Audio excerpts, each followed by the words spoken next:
Lalu bagaimana pandangan ulama thariqah di dalam mendapatkan la ilaha illallah? Lihat dalam kitab itu, lihat.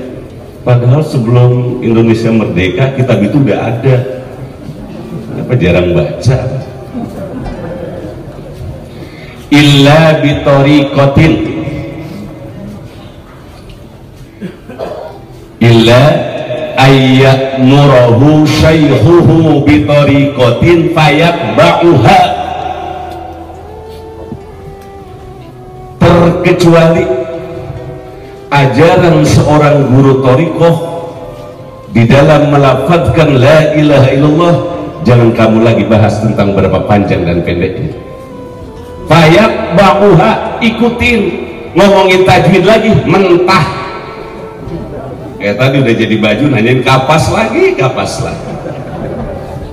mentah di wae kayak Ali, udah mateng tinggal makan, mentah lagi mau kapan selesai? Betul. Baca tuh kitabnya, baca itu Sanusi halaman 53. Dari sini ntar satu yang langsung buka ya, langsung stabilo tuh. Illa bitoriqatin fayatba'uha, illa ayyamurahu syaykhuhu bitoriqatin fayatba'uha. Ikutin, karena guru thariqah di dalam mengajarkan bukan hanya pandang pendek tetapi khudur di hadapan Allah Subhanahu wa ta'ala. Ya tadi jangan la ilaha illallah, ingat la ilaha illallahnya, lari. Itu hanya dalam ilmu usul, hanya center. Ada yang disenter oleh kalimat la ilaha illallah, hakikat Allah. Itu yang dia nggak bisa merinding itu. Udah ikutin aja. Itu hak jatuh ke bawah, itu masuk ke latifatul qalbi. Masuk ke latifatul qalbi, lalu hati kita, latifatul qalbi kita ini mengalir darah, lalu dikompak sampai kepada sumsum sesuai dengan hadis Rasulullah SAW. Allahumma ja'al fi qalbi nura wa fi lahmi wa fi muhi wa fi azmi. Maka di saat kita mengucapkan la ilaha illallah, badan kita penuh dengan cahaya Allah. Ini yang dicari oleh orang thariqah. Satu, silakan buka dalam kitab Imam Ar-Razi, nama kitabnya Asmaul Husna. Di sana dibahas tentang asma dan perbedaan asma dan sifat.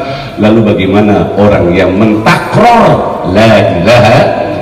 Takror itu patokannya 3 sana. Nah itu ikuti guru. Maka dari sini udah selesai.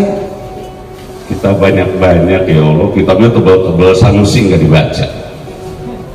Mudah-mudahan di dalam kita berzikir, Pak, ini Abu Ya malam sudah mendoakan kepada kita, karena memang tidak ada kalimat yang cepat untuk tembus ke Allah kecuali nafi dan isbat. Untuk pengamal yang belum sampai kepada tingkatan muraqabah, kan nanti ada Naqsyabandiyahnya, itu ada pendidikan muraqabah khafi, itu udah zikir paling tinggi buat orang-orang yang belum sampai pada tingkatan khafi. Maka jahar dulu la ilaha illallah, dan goyangnya wa arsalna riyah lawaki. Orang thariqah goyangnya aja diajarkan ke atas, meliwati dua latifah, latifatul ahfa, nafas langsung masukin ke nafas, kemudian ilaha ke kanan, udah dua latifah, khofi ruh geser kemudian ke kiri, sir langsung masuk latifatul qalbi, wa arsalna riyah lawaki. Maka kalau bukan orang thariqah yang sudah mendapatkan baiat, di saat zikir la ilaha illallah nggak goyah. Benar. Illallah la ilaha illallah la ilaha, kayak tiang listrik nggak goyah. Benar apa benar? Oh, ada. Udah goyah nggak bisa. Kenapa Pak tidak bisa? Kenapa? Karena tadi belum mengenal latifah yang 7.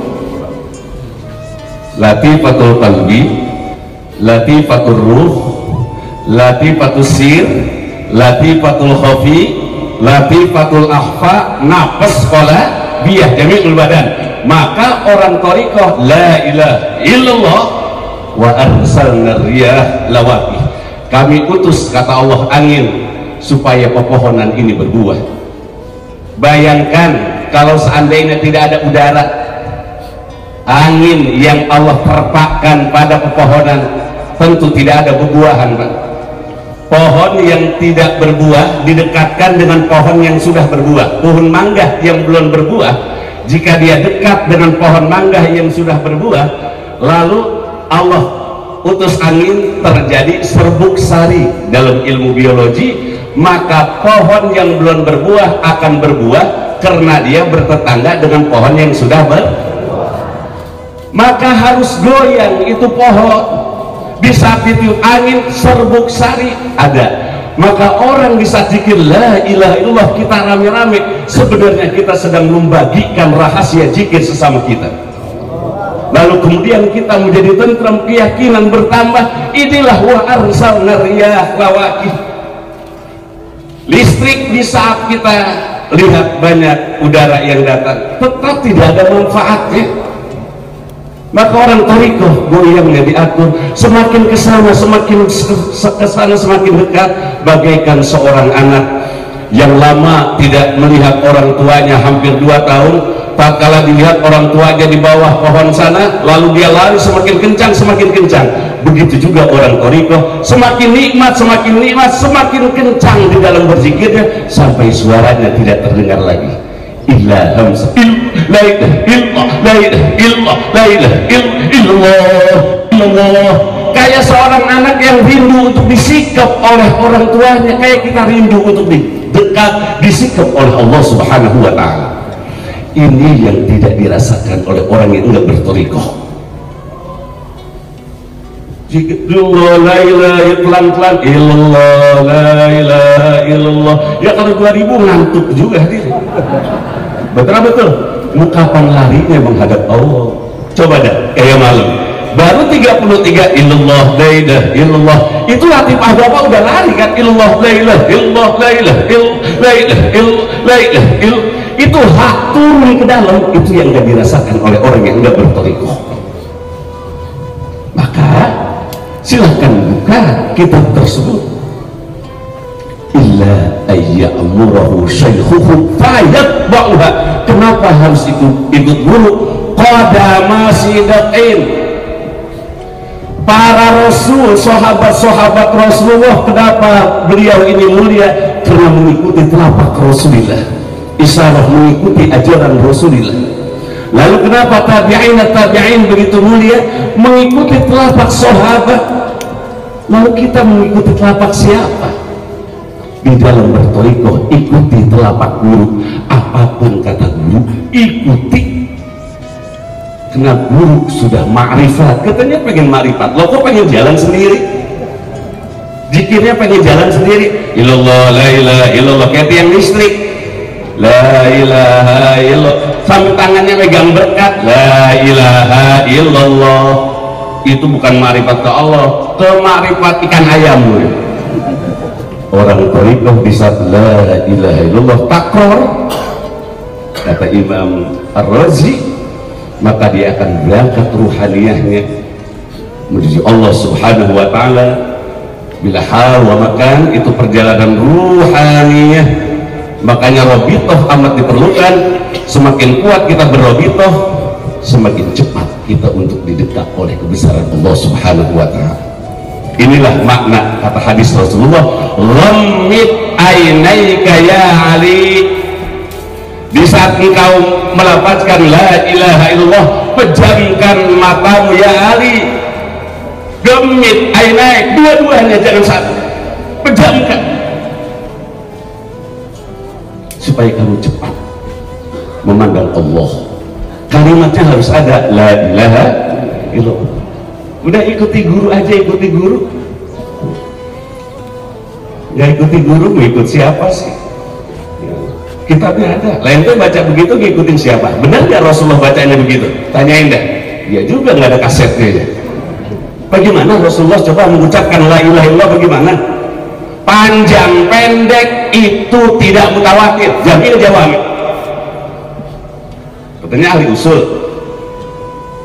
Kalau ngaji beneran sekalian buka. Kiai jago sejarah thariqah. Enggak. Yang mutawatirah itu satu alif dua harakat. Maka wajib muttasil, majaij munfasil bukan masalah mutawatir. Enggak. Yang penting satu alif dua.